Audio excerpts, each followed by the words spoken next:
Chair of Joe Biden's campaign. It's Congressman Cedric Richmond of Louisiana. Congressman Richmond, welcome back to Meet the Press. I want to start with a column from George Packer, who writes the following and says this. Ordinarily, it's the incumbent president's job to show up at the scene of a national tragedy and give a unifying speech, but Trump is temperamentally incapable of doing so, and in fact, has a political interest in America's open wounds and burning cities. Biden, then, should immediately go to Wisconsin. Cedric Richmond, is Joe Biden going to be going to Wisconsin tomorrow? I don't know the answer to that, but also I think that Vice President Biden has a responsibility to not make things worse, to make sure that the police on the ground can accommodate his visit, that his visit wouldn't be a distraction, and his visit wouldn't make things worse. And I think that he is weighing all of those things right now. Given what we saw overnight in Portland, given what we've seen take place all week in Kenosha, what are your concerns about where the Biden campaign is right now on this issue in particular? Well, I don't have a concern where we are on this issue. I mean, we have been very clear that police reform in this country is a necessity, and that unarmed black people being killed by the police should be low-hanging fruit. And if we could just get President Trump to acknowledge that and to push for real police reform, then let's address the issue why NBA players did not play in basketball games. The fact that people are waking up and speaking out on Jacob Blake's death. I mean, that's the issue. And I think that without a plan from the White House to address it, is just really sweeping it under the rug. And you hear the rhetorical gymnastics from his chief of staff that was just here. Vice President Biden has been very clear. He put out a plan on police reform, and I think that that should be the subject we're talking about. When it comes to the violence in the streets now, who should be held responsible? Those perpetrating the violence. Look, Vice President Biden has been very clear that peaceful protests are bedrock of our democracy. But what I don't want to do, Chuck, is to ever confuse or compare peaceful protesters with those committing crimes. Those are not peaceful protesters. Peaceful protesters are out there trying to make this country a more perfect union, trying to make sure that their black and brown daughters and sons are safe and survive police encounters. Those that are out there committing crimes are not a part of those peaceful protests, and they should not be labeled that way. And I think that law enforcement has to deal with it. But what was very interesting just now, when you talked to the Chief of Staff Meadows, he said that President Trump is on the side of law enforcement. Well, the question becomes, well, who's on the side of justice? Who's on the side of constitutional policing?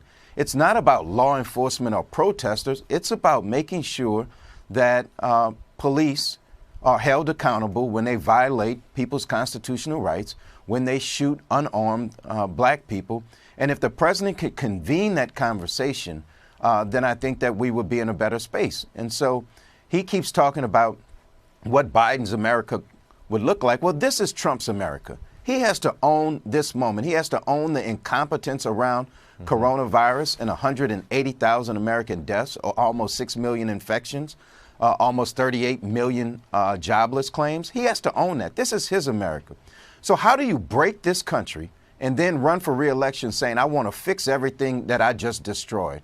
And so that will be the message of the campaign, and we're going to have to make that case. But at the same time, I think America's in a real fragile point, and I think that you will hear Joe Biden speak. You will hear him try to heal this country because the president just doesn't have it in him.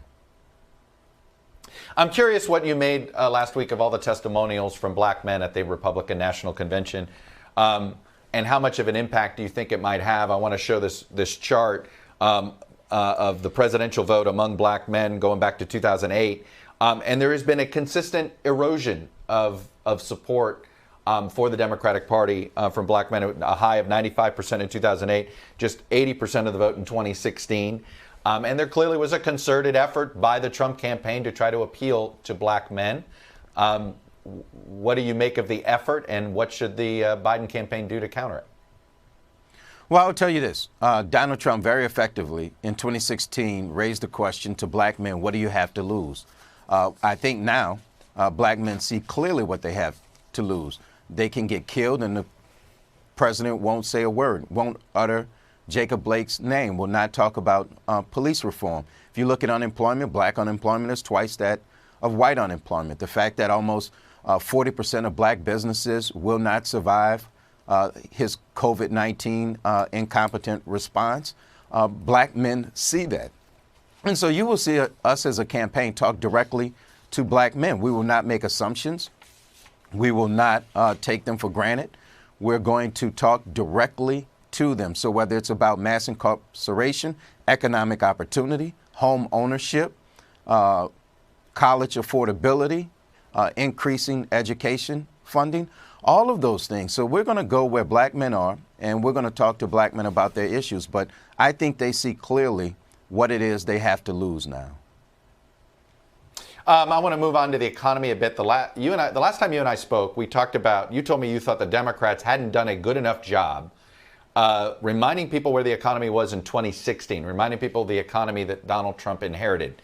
At the time, this was before the two big speeches. You saw what the RNC is pushing when it comes to the economy.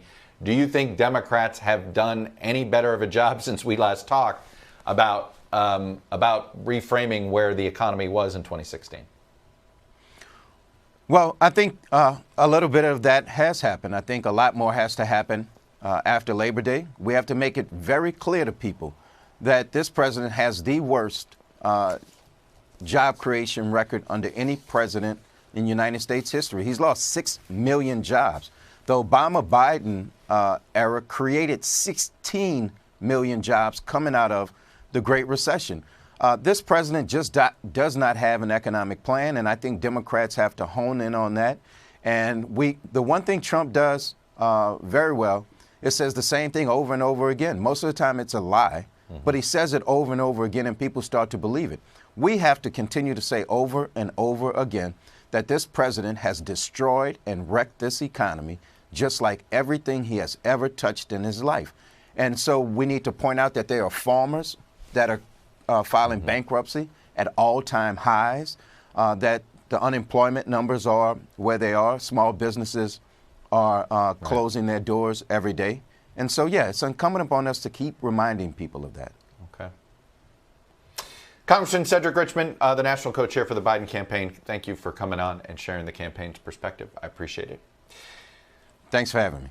Hello from Washington. I'm Chuck Todd, and thanks for checking out the Meet the Press channel on YouTube. Click on the button down here to subscribe and click over here to watch the latest interviews, highlights, and other digital exclusives.